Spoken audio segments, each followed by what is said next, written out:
Fala pessoal, beleza? Lucas Mizumoto aqui e hoje é dia de crítica no canal. Hoje eu vou falar o que eu achei de Meu Eterno Talvez, novo original Netflix e de comédia romântica que eu já te adianto que é muito bacana. Bora lá?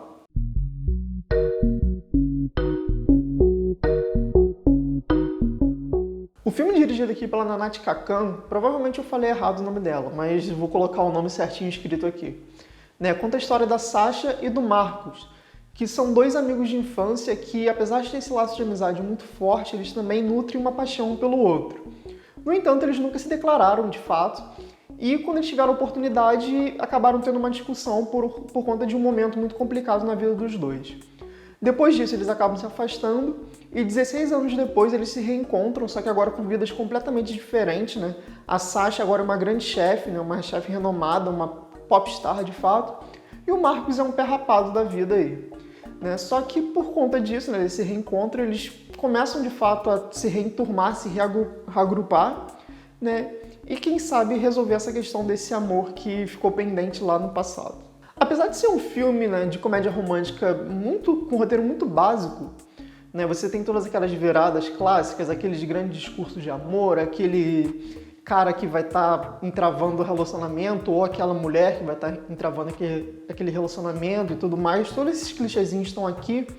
O filme brinca um pouco com isso, tentando subverter algumas coisas. A gente tem coisas que a gente espera que vai acontecer, mas por caminhos um pouco distintos. Além disso, o filme brinca um pouco da questão realista, porque como o Marcos é um cara muito pé no chão, a gente não tem aquela coisa do, nossa, o príncipe a ser alcançado. E a Sasha, mesmo ela sendo, como eu falei, uma grande chefe renomada, ela também não é tão perfeita assim. A gente começa a ver uma série de problemas dela, inseguranças, insatisfações, enfim. Então a gente tem uma relação muito mais realista de coisas que a gente pode ver no nosso dia a dia, apesar de ser uma comédia romântica cheia dos clichês naturais. Outro ponto que ajuda para isso é o fato deles serem amigos de infância, e o filme gasta um bom tempo fazendo isso, explicando pra gente essa amizade. O primeiro ato do filme quase todo é muito focado nessa relação deles antes do filme começar a engrenar de fato. Então a gente vê muito essa fase da infância / adolescência dos dois, e é legal que é bem trabalhado para quando chega nesses momentos do amor de fato ali do filme, da comédia romântica em si, a gente já compra essa ideia porque a gente tem essa noção de que eles têm essa química já muito prévia, literalmente desde criança. Então, por mais que o filme seja num espaço de tempo um pouco reduzido, cronologicamente, ele é acelerado propositalmente, isso é interessante. Apesar de no meio do filme ter um probleminha de ritmo que eu acho que ele se alonga um pouco para resolver os finalmente, mas ainda assim é muito legal ver como essa química é muito bem estruturada desde o início, essa química da amizade, principalmente. Falando em química, não posso deixar de citar que os dois atores principais aqui, o casal, eles têm um entrosamento muito bom. A Ali Wong e o Randall Park, eles dois acabam interagindo muito bem nesse filme, e é interessante porque eles fizeram um roteiro juntos, então faz todo sentido que os personagens tenham uma química tão boa, já que os próprios atores escreveram. Então, eles sabem muito bem o que eles querem apontar aqui. E você vê que tem uma troca de olhares, uns sorrisos meio canto de boca que o personagem já sabe o porquê, conversas que se complementam, que são muito legais de serem vistas, e os personagens, os atores, na verdade, esses atores têm uma química muito legal que transpassa para o público e dá mais essa sensação realmente do amor sendo construído. Além disso, a química deles dois também funciona muito bem com os personagens que circundam, os personagens secundários. O pai do Marcos, a amiga da Sasha, o amigo do Marcos, todos esses personagens que estão ali em volta e que trazem essa história juntos, afinal é muita gente que vem retomando da infância deles, acaba tendo essa sincronia muito boa. Então é legal ver como o elenco de apoio traz muito bem esse complemento para realmente reforçar essa ideia de uma história muito antiga. E além disso, eles são responsáveis por boas piadas do filme, afinal de contas é uma comédia romântica, então a parte de comédia também está muito presente e o elenco de apoio traz muito disso. E aproveitando o gancho das piadas, vale falar um destaque especificamente das piadas em si, que elas têm um quê meio ácido, sabe? Tem aquela coisa meio troca de farpas, porque como é muita coisa que não ficou resolvida nesse rompimento muito brusco deles dois, tem muito isso de um pegando no pé no outro, é muito divertido e tal. E o filme também brinca muito na questão da insegurança e dos excessos que cada um dos personagens tem, e isso introduzido em momentos de vida cotidiana. Tem uma cena no Uber que é muito engraçada, sabe? Que eles dois estão discutindo, aí eles começam a se beijar e tal, e fica uma coisa meio desconfortante pro motorista do Uber. Então, assim, são cenas que são muito bem feitas nessa questão desse time cômico, que encaixa muito com essa sensação de dia a dia, de uma história real, de fato. É muito legal isso, como a piada encaixa bem. E eu não posso deixar de falar também da participação especial do Keanu Reeves aqui no filme. Ele tá no trailer, então não é exatamente um spoiler.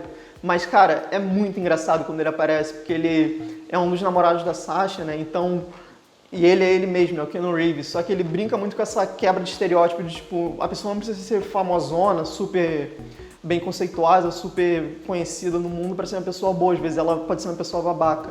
E por outro lado, o Marcos também brinca muito nesse momento, né? Porque tem aquela coisa do tipo, como ele é o pé rapado, ele tá fora da caixinha dele ali, várias situações que acontecem ali do tipo, vamos comer um restaurante super caro, mas, porra, isso daqui não vai me alimentar, sabe?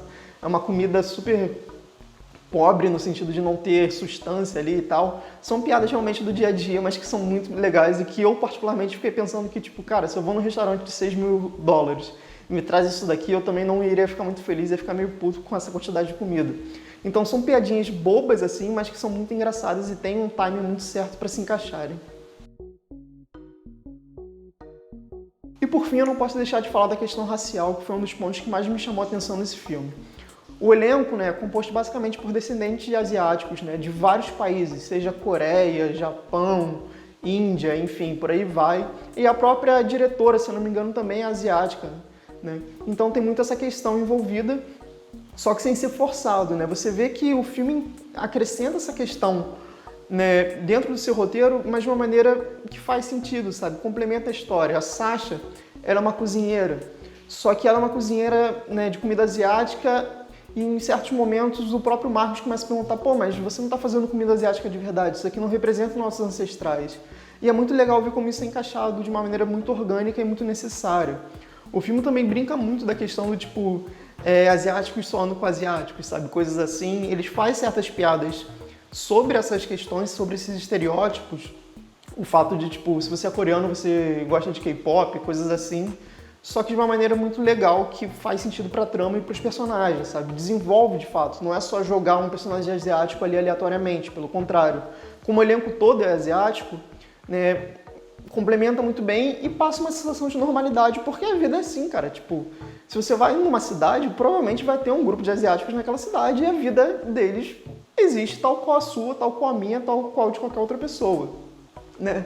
E eu sinto uma certa segurança para falar sobre isso aqui porque eu sou descendente de asiáticos, né? Embora eu não tenha tantos traços, né? Mas minha avó, ela é filha de japoneses, então eu me sinto um pouco representado ali e eu acho isso muito importante porque falta filmes desse tipo, né? A gente teve recentemente o Podres de Rico, que também é uma comédia romântica muito boa, que pega mais ou menos essa ideia. Então eu acho muito legal ter mais um filme assim e tomara que dê sucesso, que venda bem, apesar de ser da Netflix, mas enfim, porque eu quero ver mais produções assim para mostrar que você pode fazer uma comédia romântica sem precisar de uma loura bonitona ou então de um galã já consagrado de Hollywood, porque vai dar certo se você pegar alguém mais desconhecido, algum ator asiático, porque o que importa é que eles atuem bem e eles fazem isso aqui. De maneira geral, Meu Eterno Talvez é um filme que me agradou muito, né? É um filme super divertido, super leve, bem pipoca, mas que consegue trazer certos pontos, certas subversões do gênero de maneira inteligente e que complementa a trama. O seu casal de protagonistas é muito bom, a química dos atores é muito forte assim, e os personagens secundários só ajudam a complementar ainda mais. É um filme que honestamente me surpreendeu muito positivamente e eu só tenho elogios a fazer de fato. E você, já assistiu Meu Eterno Talvez? Coloque aqui nos comentários sua opinião sobre esse filme e sobre esse vídeo também. Não esquece também de dar um like se você gostou do vídeo. Se você quiser ver mais vídeos sobre crítica, opinião, sobre produtos da Netflix, não deixe de se inscrever no canal. Mas se você não gostou, pode dar dislike, não tem problema nenhum. É isso, pessoal. Um abraço e até a próxima.